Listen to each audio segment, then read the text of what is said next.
Hello officers. तो स्वागत है आपका ब्लेस टू लवासना प्लेटफॉर्म पर। जैसा कि हमने कल देखा था, हमारी पहली क्लास रही थी। तो जिसने सबसे पहले तो यही कहूँगा कि जिसने वो पहली क्लास नहीं देखी है उसे जाकर देखिए, फिर उसके बाद इसे कैरी ऑन कीजिए। चलिए, तो हम क्या करते हैं, आज पहले पहली क्लास देख लेते हैं कि हमने कल क्या क्या देखा था। ओनली फ्यू मिनट्स में हम थोड़ा सा रिवीजन कर लेते हैं। पहले हमने कल देखा था कि मुद्रास्फीति मुद्रास्फीति क्या है। हमने देखा था कि गुड्स एंड सर्विसेज के प्राइस बढ़ना और मुद्रा की क्रय क्षमता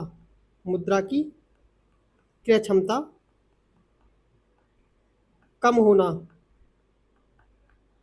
ऐसी स्थिति को हमने कहा था मुद्रास्फीति। फिर हमने देखा था मुद्रास्फीति के प्रभाव में हमने देखा था कि इसका प्रभाव किन किन पर पड़ता है। तो हमने देखा कि ऋणदाता पर क्या प्रभाव पड़ता है, ऋणदाता था। दूसरा ऋणग्रहीता, और तीसरा था जमाकर्ता। तो हमने देखा कि इन तीनों पर क्या क्या प्रभाव पड़ता है। ऋणदाता को लॉस था, हमने देखा था। ऋण ग्रहीता को प्रॉफिट हो रहा था और जमाकर्ता को भी लॉस हो रहा था। तो ये हमने अपनी पहली क्लास में देखा यहाँ तक। फिर इसके बाद हमने देखा था, जो तीसरा पॉइंट था वो था कि मुद्रास्फीति के प्रकार कितने हैं। मुद्रास्फीति के प्रकार देखे थे हमने। मुद्रास्फीति के प्रकार हमने दो कारण देखे थे, दो प्रकार से देखे थे। पहला था कारण के आधार पर। जब हमने कारण के आधार पर देखा तो यह तीन टाइप से था। पहला मांग जनित, दूसरा लागत जनित और तीसरा संरचनात्मक। तो ये हमने देखे थे इसके प्रकार। और मांग गणित में हमने क्या देखा था कि मांग अधिक हो रही थी पूर्ति से, तब मांग जनित मुद्रास्फीति थी। दूसरा हमने देखा था कि जो उत्पादन के कारक होते हैं, उत्पादन के कारक महंगे हो जाते हैं, यानी कि यहाँ अधिक खर्च हो रहा था, तो लागत जनित मुद्रास्फीति। और संरचनात्मक में हमने देखा था वही कि जमाखोरी के कारण, कालाबाजारी के कारण, काला बाजारी के कारण। और तीसरा हमने देखा था कि भंडारण करने के कारण, जब कोई व्यक्ति भंडारण कर ले तो उसके कारण। तो ये हमने देखे थे कारण के आधार पर। और दूसरा जो हमने देखी थी वो देखी थी दर के आधार पर, इन्फ्लेशन रेट के आधार पर। पहली थी क्रीपिंग, दूसरी थी walking, and third is runaway, and fourth is hyper inflation. Hyper inflation, creeping रेंगती हुई, वॉकिंग चलती हुई, भागती हुई, और चरम स्थिति। ये थी 3% से कम इन्फ्लेशन रेट 3% से कम हो, इन्फ्लेशन रेट 3% से 10% के बीच में हो, और रनवे इन्फ्लेशन तब होती थी जब हम देखते थे कि इन्फ्लेशन रेट 10% से और 30% के बीच में हो। इसके बाद हमने हाइपर देखा कि जब 30% से भी अधिक हो जाए इन्फ्लेशन रेट, 30% से भी अधिक हो जाए, तो कैसी स्थिति आ जाती थी, चरम स्थिति। तो ये हमने देखा था इसके प्रकार। फिर हमने की थी इसकी महत्वपूर्ण अवधारणाएं। महत्वपूर्ण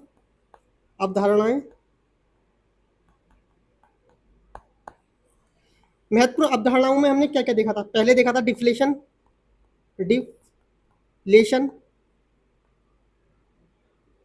अपस्फीति। यहाँ हमने क्या देखा था, हमने देखा था कि जो गुड्स थे और सर्विसेज थी, इनके प्राइस मूल्य निरंतर कम हो रहे थे, तो ऐसी स्थिति क्या थी, डिफ्लेशन। दूसरी हमने देखी थी डिसइन्फ्लेशन, इसको बोलते हैं हम अपस्फीति, अब स्फीति सॉरी अब स्फीति। अब स्फीति में हमने क्या देखा था, यहाँ गुड्स एंड सर्विसेज के प्राइस डिक्रीज हो रहे थे और यहाँ हो रही थी इन्फ्लेशन रेट निरंतर कम हो रही थी, निरंतर कम हो रही थी। ये हमने देखा था डिसइन्फ्लेशन। इसके बाद हमने देखा था स्टेग इन्फ्लेशन। आप सभी को याद होगा स्टैगफ्लेशन। स्टैगफ्लेशन में क्या था, एक तो मंदी भी उपस्थित थी, साथ में मुद्रास्फीति थी, साथ में मुद्रास्फीति थी और साथ में ही बेरोजगारी भी उपस्थित थी, साथ में ही बेरोजगारी उपस्थित थी। ये हमने देखा था स्टैगफ्लेशन। इसके साथ ही हमने देखा था फ्लिप कर्व।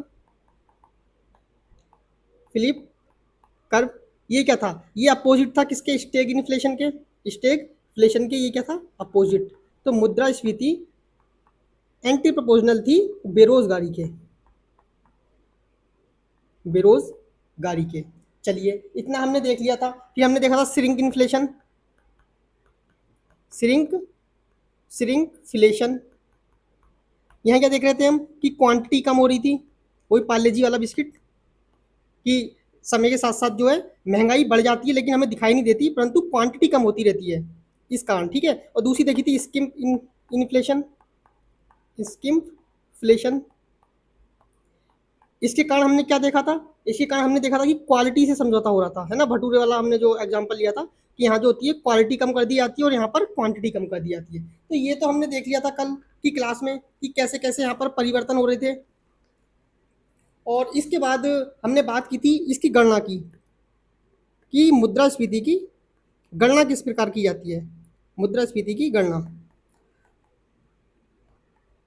मुद्रास्फीति की गणना हमने इसके लिए कुछ सूचकांक देखे थे, कुछ सूचकांक देखे थे। तो 3 सूचकांकों की हमने बात की थी, WPI की, PPI की, CPI की, है ना। हमने देखा था कि इसका बेस ईयर चेंज हुआ, जो मैंने कहा था बहुत इंपॉर्टेंट है आपको, इस बार 2022-23 हुआ है, इसका परिवर्तित होकर नया बेस ईयर आया है। PPI का तो कोई नहीं है अभी, क्योंकि भारत में इतना अभी इसे अलाउ नहीं किया गया है, कुछ ही क्षेत्रों में भी इस पर वर्क चल रहा है, मतलब ये स्टार्टिंग के फेज में है। और दूसरा CPI का आधार वर्ष क्या हो गया था, 2024। हमने ये तो देख ही लिया था, जैसे वाणिज्य उद्योग मंत्रालय द्वारा इसे जारी किया जा रहा था। और इसे अभी नहीं किया गया है, लेकिन इसे अगर करेगा तो DPIIT करेगा, ये हमने देख लिया था, ठीक है। और इसे जो जारी करता है वो NSO, इतना हमने देख लिया था। लेकिन कुछ पॉइंट थे जो कल रह गए थे, वो थोड़ा देख लीजिए आप, ठीक है। ये तो हमने सब देख लिया था, लेकिन WPI और CPI कुछ पॉइंट्स हैं, बस 1 सेकंड, 1 मिनट की, सॉरी 1 मिनट में हो जाएंगे। देखो WPI में बास्केट देखी थी हमने कल, ठीक है। बास्केट थी, जैसे ये बास्केट थी, इसमें ये कुछ वस्तुएं थी, कुछ वस्तुएं थी। मान लो ये ऑरेंज है, ये मैंगो है, ये ऑयल है, ये गेहूं है, ये बिजली है, ये बिजली है, ये पेट्रोल है। तो हमको पता है कि WPI की बास्केट में ओनली क्या होगा, ओनली गुड्स ही होंगी, क्योंकि सर्विसेज इसमें आती नहीं है। तो क्या होता है कि एक चीज़ समझिएगा कि क्या होता है, WPI में ये जो बास्केट है ना, इसमें काफ़ी सारी चीज़ें हैं, जैसे गुड्स हैं, गेहूँ है, ऑयल है, और ये मैंगो है, ये ऑरेंज है, ठीक है। तो क्या होगा कि इसमें सभी वस्तुओं की कीमत एक साथ तो बढ़ेगी नहीं, ना ही एक साथ घटेगी, किसी की बढ़ भी सकती है, किसी की घट भी सकती है। मान लो ऑरेंज का उत्पादन अधिक हो गया तो उसकी घट सकती है, ऑयल कम मिल रहा है तो उसकी बढ़ सकती है। तो इसमें कुछ की बढ़ जाती है कीमत, कुछ की घट जाती है, कुछ की बढ़ जाती है और कुछ की कीमत घट जाती है। तो ऐसे इसमें जो खींचातान होती है, इसके कारण भी एक इन्फ्लेशन होती है, उसको बोलते हैं skew inflation, skew inflation, skew inflation. ये बस थोड़ा ध्यान रखना है आपको। ऐसा ही रखना है CPI में 2 पॉइंट्स। जैसे CPI हमें पता है कि NSO के द्वारा जारी किया था, पर इसके कई टाइप होते हैं, वो हम टाइप देख लेते हैं, कई कई पूछ लेता है कि ये कितने टाइप का है। तो CPI, AL और IR, industrial, IW sorry, industrial workers, और AL एग्रीकल्चर लेबर, ये CPI का ये फॉर्म हो गया। याद रखना कि इसका भी आधार वर्ष चेंज हुआ है, इसका भी, इसका 2019 हो गया, पहले 2016 था, पहले 2016 था। और इसे labour labour bureau labour bureau द्वारा जारी किया जाता है। और बाकी 3 और हैं, CPI अर्बन, बिल्कुल सिंपल है, अर्बन है, अब मान लो अर्बन है तो दूसरा कौन सा होगा, CPI रूरल, और तीसरा है CPI कंबाइंड, CPI कंबाइंड। ये हमें ध्यान रखना है, ये CPI अर्बन है, ये CPI रूरल है, यानी कि ग्रामीण, शहरी और मिश्रित, ये है तीनों। तो हमें क्या ध्यान रखना है कि इन तीनों को जो है कौन जारी करेगा, एनएसओ। याद रखना सीपीआई एएल को जारी करता है लेबर ब्यूरो, और CPI urban, CPI rural, CPI combine को जारी करता है एनएसओ। अब हम एक चीज़ और देख लेते हैं, जो सीपीआई कंबाइंड है ना नीचे वाला, ये क्या है, मिश्रित है। अब इस पर कभी कभी दो क्वेश्चन बन जाते हैं, दो क्वेश्चन क्या, दो टर्मिनोलॉजी आ जाती हैं, कभी कभी आ सकती है एग्जाम में। तो हमें क्या ध्यान रखना है कि सीपीआई कंबाइंड है ना, तो इसे बोलते हैं हेड इन्फ्लेशन। ये हेड इन्फ्लेशन, हेड इन्फ्लेशन बोलते हैं इसे। इसमें क्या होता है कि हम जानते हैं कि सीपीआई में क्या होता है, goods plus services, goods plus services. तो क्या होता है कि कुछ चीज़ें ऐसी होती हैं जिनके मूल्य में बहुत ज़्यादा परिवर्तन होता है, डेली परिवर्तन होता है, जैसे गुड्स हो गई, ऐसे कुछ चीज़ हो गई, जैसे खाद्य है, खाद्य में ऑयल है ना, और प्लस एनर्जी की, मान लीजिए पेट्रोल है, पेट्रोल, ऐसे समेकित रूप से लिखें तो इसे ईंधन लिख देते हैं, ठीक है। तो क्या होता है, इनमें बहुत ज़्यादा परिवर्तन होता है डेली, तो सीपीआई को मेजर करने में प्रॉब्लम आती है। तो इसे परिशुद्ध करने के लिए, इसे परिशुद्ध करने के लिए, स्थिर करने के लिए, ये जो है अस्थिर है, क्योंकि इसकी जो वैल्यू है बहुत जल्दी बदल रही है, तो ये अस्थिर है। अब अस्थिरता को दूर करने के लिए हम लेकर आए core inflation, core inflation, core inflation. अब बताइए कोर इन्फ्लेशन में स्थिरता कैसे आएगी, आप खुद ही बताइए, कोर इन्फ्लेशन में स्थिरता कैसे आएगी। कोर इन्फ्लेशन में जो स्थिरता आएगी वो इस प्रकार आएगी कि जो हेड इन्फ्लेशन थी हमारी, जो हेड इन्फ्लेशन थी, अगर मैं उसमें से माइनस कर दूं खाद्य को प्लस ईंधन को, सबसे ज़्यादा परिवर्तित यही है, अगर मैं इन दोनों को माइनस कर दूं तो हमारे पास आ जाती है कोर इन्फ्लेशन। तो ये क्या होगी, स्थिर होगी, और ये इसकी तुलना में अस्थिर होगी। तो इतना हमें जानना था। अब हम आज से पढ़ेंगे नया। चलिए तो अब हम देखते हैं आज का नया टॉपिक, मौद्रिक नीतियाँ। मौद्रिक नीतियाँ, मॉनेटरी पॉलिसी, मॉनेटरी पॉलिसीज। तो सबसे पहले तो हमको पता होना चाहिए कि मौद्रिक नीतियाँ क्या हैं। तो ये क्या होता है, ये किसी किसी देश की केंद्रीय बैंक की जिम्मेदारियां हैं, केंद्रीय बैंक की जिम्मेदारी है। मौद्रिक नीतियाँ क्या है, किसी देश में किसी केंद्रीय बैंक की जिम्मेदारी है। जैसे इंडिया है, इंडिया में केंद्रीय बैंक क्या है, आरबीआई है। इंडिया की केंद्रीय बैंक क्या है, आरबीआई है। तो आरबीआई क्या डिसाइड करेगी, मौद्रिक नीतियों में क्या डिसाइड किया जाता है, तो आरबीआई की जिम्मेदारी होगी, आरबीआई की जिम्मेदारी होगी कि अर्थव्यवस्था में, जो हमारी अर्थव्यवस्था है, हमारी इकोनॉमी है, इंडियन इकोनॉमी है, मुद्रा के फ्लो को कंट्रोल करना, मुद्रा के फ्लो को कंट्रोल करना, कंट्रोल करना, ये किसके अंतर्गत आएगा, मौद्रिक नीतियों के अंतर्गत। और ये जिम्मेदारी है किसकी, कोई भी देश है उसकी केंद्रीय बैंक की, हम भारत में आरबीआई की मान रहे हैं, ठीक है। तो अब मुद्रा का प्रवाह क्या होता है, मुद्रा का फ्लो क्या होता है, मुद्रा का प्रवाह हमें ये समझना है। सबसे पहले तो ये समझ में आ गया, ये बहुत सबसे ज़्यादा बेसिक टू बेसिक कॉन्सेप्ट है। अगर यहीं से आपकी इकोनॉमी शुरू होती है, ये आपको समझ में नहीं आया तो आगे कुछ समझ में नहीं आएगा, इसलिए इसे ध्यान से देखिए। देखते हैं कि मुद्रा का प्रवाह क्या होता है। मुद्रा का प्रवाह है कि मुद्रा की मात्रा कितनी गति से उपभोक्ता तक पहुंच रही है, उपभोक्ता तक पहुंच रही है, उपभोक्ता तक पहुंच रही है। फॉर एग्जाम्पल, आप सीधा सा एग्जाम्पल से समझिए, मान लीजिए ये बैंक है, ठीक है, ये एक बैंक है, ये आरबीआई है। अब क्या होगा कि इसके पास ये बैंक हैं छोटी छोटी, ये छोटी छोटी बैंक हैं, मान लीजिए ये छोटी छोटी बैंक हैं। अब इनसे क्या, ये जन है, ये लोग हैं, जनता है इधर, तो ये क्या करेंगे, इनसे उधार लेंगे, इनसे क्या करेंगे, ये उधार लेंगे, वो लेंगे, ठीक है, इससे लेंगे, इससे लेंगे। तो मनी किस फ्लो से जाएगी यहाँ तक, ये कौन डिसाइड करता है? ये डिसाइड करती है आरबीआई। आरबीआई करती है, तो इसकी कुछ नीतियां होंगी, उन नीतियों के अंतर्गत करती होगी। तो उन्हीं को, उन नीतियों को हम क्या बोलते हैं? मौद्रिक नीतियां। अब ये कैसे, जो ये मुद्रा है, मुद्रा के फ्लो को कैसे प्रभावित करती है? अब इसके पास कुछ उपकरण होंगे, इसके पास इसकी जो नीति है उसमें कुछ उपकरण होंगे, उपकरण के माध्यम से प्रभावित करेगी ये। मान लो इसके पास ये डिसाइड कर ले कि इनके पास पैसा ही कम पहुंचने देना है, इनके पास पैसा कम पहुंचने देना है, पैसे की कमी कर दो इनके पास, तो उनके पास तो वैसे ही नहीं पहुंचेगा। फिर जब बैंक के पास ही कम है तो बैंक के भी तो खर्चे होंगे ना कुछ, और बैंक बैंक भी कुछ बड़े बड़े जो क्षेत्र होते हैं उनमें इन्वेस्टमेंट करती है, या बड़े बड़े जो बोरोवर होते हैं उन्हें पहले देती है। तो यहाँ तक जो जनता है उस तक पैसा का फ्लो रोकना तो ये आरबीआई करेगी, उसके लिए कुछ टूल्स का उपयोग करेगी।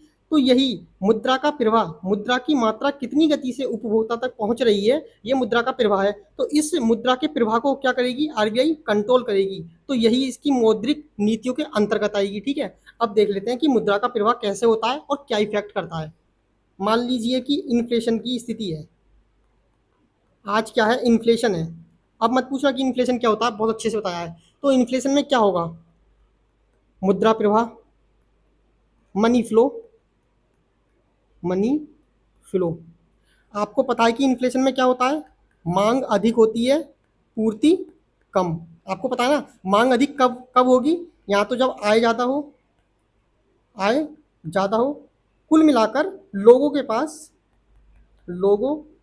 पास रुपीज़ अधिक हो, यानी कि मनी बहुत अधिक हो, मनी अधिक हो।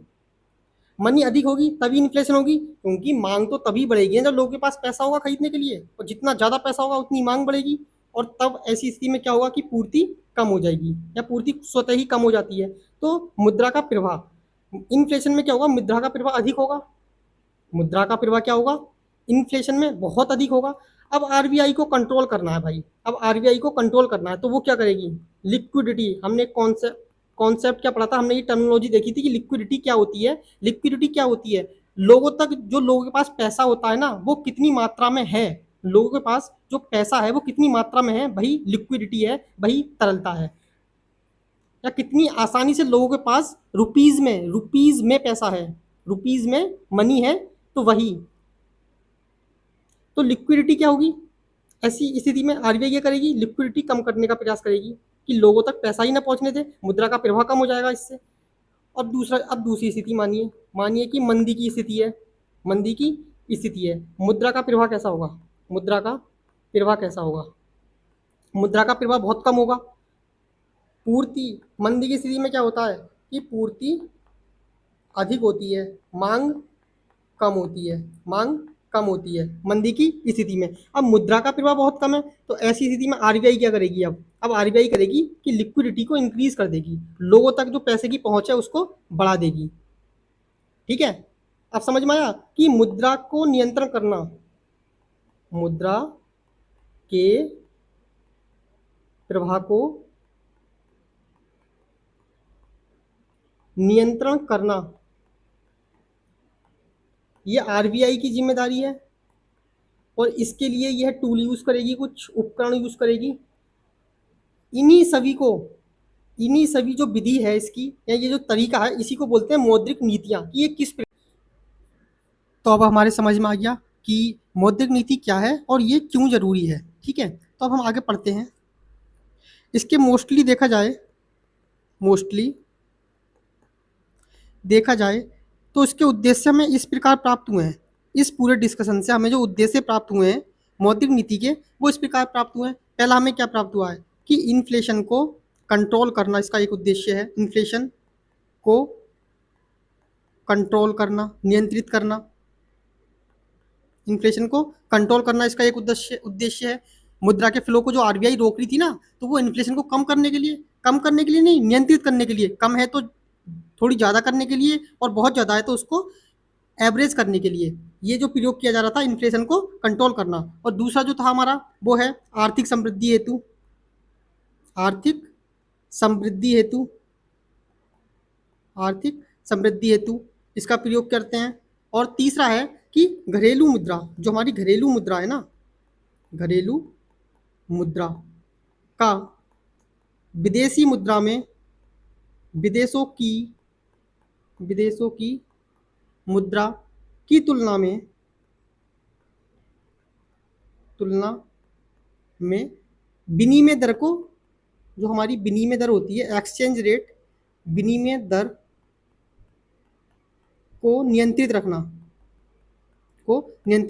अब विनिमय दर क्या होती है, तो हम देखते हैं विनिमय दर क्या होती है।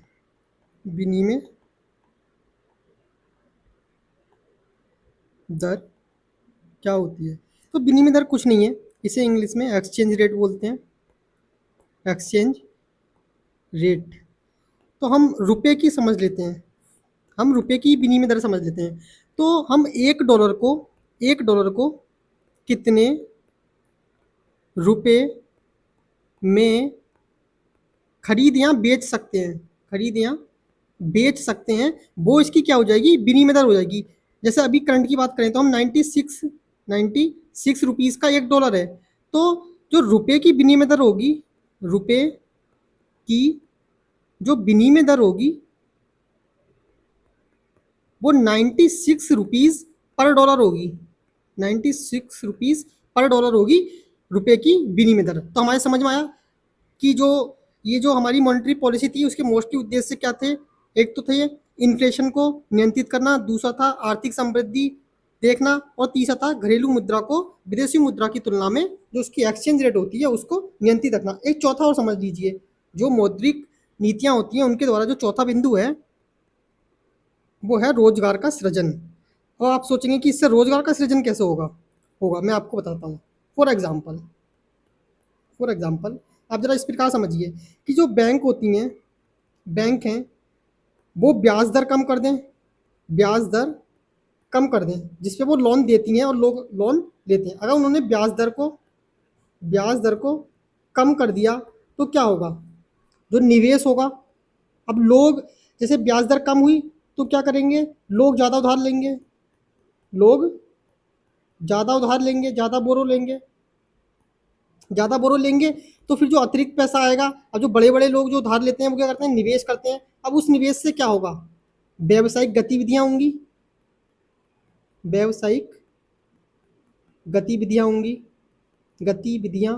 इंक्रीज होंगी। अब जब व्यावसायिक गतिविधियां होंगी तो किसी भी व्यवसाय में जो होता है वो श्रम की तो आवश्यकता पड़ती है ना, और उस श्रम की पूर्ति कैसे की जाएगी, रोजगार देकर लोगों को। तो उससे क्या होगा, रोजगार का सृजन होगा। तो मौद्रिक नीति का इफेक्ट समझिए आप, रोजगार सृजन तक पड़ता है। तो इसलिए आपको ये समझना बहुत जरूरी है कि मौद्रिक नीति का क्या प्रभाव है, क्या है। अब हम समझ लेते हैं कि मौद्रिक नीति को कैसे अप्लाई किया जाता है, उसके उपकरण क्या होते हैं। वो जैसे मुद्रास्फीति है, मुद्रा का प्रवाह था। तो मुद्रा का प्रवाह जो उसका नियंत्रण हम कर रहे थे, जो आरबीआई नियंत्रण कर रही थी, वो कुछ टूल्स के द्वारा तो कर रही होगी। तो उसके हेतु जो मुद्रा प्रवाह, उसके प्रवाह नियंत्रण हेतु केंद्रीय सरकार नहीं, केंद्रीय बैंक के टूल्स, अब इन्हें हम पढ़ लेते हैं वो क्या क्या होते हैं। पहला है पारंपरिक और दूसरा है गैर पारंपरिक। पारंपरिक में देख लेते हैं। पारंपरिक भी दो टाइप के होते हैं। पहला होता है गुणात्मक, पहला क्या होगा, गुणात्मक, और दूसरा होता है मात्रात्मक। अब जो गुणात्मक है, जो मात्रात्मक है, उनके भी कुछ टाइप्स होते हैं। उन टाइप्स को हम देख लेते हैं। जैसे गुणात्मक है तो गुणात्मक में क्या होता है कि जो मात्रात्मक उपकरण है ना, ये वाले, जब मात्रात्मक उपकरण काम में ना आए ना, जब इनका प्रभाव ही खत्म हो जाए, तब गुणात्मक उपकरणों का प्रयोग किया जाता है। फॉर एग्जाम्पल, आप एग्जाम्पल से समझिए सीधा। मान लीजिए आरबीआई है, आरबीआई ने सीआरआर कम किया, सीआरआर को कम कर दिया बहुत ही। सीआरआर होता है कि जिससे बैंक लोन लेती हैं आरबीआई से, धन प्राप्त करती हैं। अब इसने सीआरआर कम कर दिया तो बैंकों के पास पहुंच गया बहुत सारा धन, पहुंच गया, ये पहुंच गया धन। अब क्या होगा, बैंकों के पास तो धन पहुंच गया, लेकिन ये इससे आगे फ्लो नहीं कर रही है। ये एक बैंक है HDFC, मान लीजिए ये बैंक है, ये अपनी मनमानी कर रही है और ये आगे लोगों तक, जन तक धन नहीं पहुंचा रही है, धन को रोक रही है यहाँ पर। तो ऐसी स्थिति में आरबीआई क्या करेगा? आरबीआई क्या करेगा? आरबीआई करेगा इस बैंक को परसुएट, इसकी नैतिक जिम्मेदारी कि भाई आप जो हो लोगों को पैसा लेने और देने के लिए बनाए गए हो, तो आपके पास अतिरिक्त पैसा है, जब आपने हमसे उधार लिया है पैसा, तो आप उसे आगे पहुंचाइए, तभी तो देश की समृद्धि होगी। तो नैतिक जिम्मेदारियों का इसके अंतर्गत क्या करता है, ये नैतिक जिम्मेदारी याद दिलाती है, नैतिक जिम्मेदारी याद दिलाती है आरबीआई। अब इसने नैतिक जिम्मेदारी से याद दिलाई। अब मान लीजिए HDFC बैंक जो है वो अभी भी नहीं मान रही, है कि नहीं हम तो नहीं देंगे, तो फिर क्या करेगा, ये लगाएगा जुर्माना कि आप ऐसे नहीं मानेंगे तो हम आप पे लगाएंगे जुर्माना। तो इसे बोलते हैं हम डायरेक्ट एक्शन करना, डायरेक्ट एक्शन करना।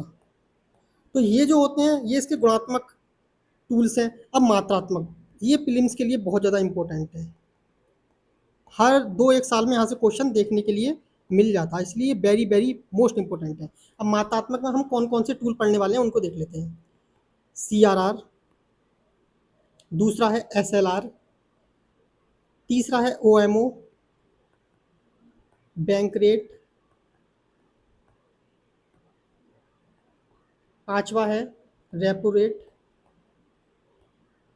छठा है reverse repo rate, RRR, reverse repo rate, पांचवा है MSF और आठवां है SBF।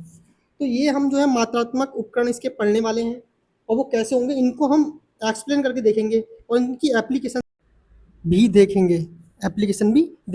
तो अब हम देख लेते हैं गैर पारंपरिक। गैर पारंपरिक में हम पहला देखते हैं हेलीकॉप्टर मनी। हेलीकॉप्टर मनी, तो हेलीकॉप्टर मनी क्या होती है कि मान लीजिए ऐसी स्थिति आ जाए, जो बैंक है उसके पास धन है, धन पर्याप्त मात्रा में उपलब्ध है, वो लोगों तक पहुंचने ही नहीं दे, लोगों तक धन ना पहुंचने दे, धन ना पहुंचने दे। तो ऐसी स्थिति में क्या है, सरकार बोलेगी आरबीआई से, सरकार आरबीआई से कहेगी कि आप हमारे लिए अतिरिक्त धन छापिए, धन छापिए। तो ये अतिरिक्त धन जब छापेगी तो सरकार क्या करेगी, इसे सरकारी योजना या डायरेक्ट ट्रांसफर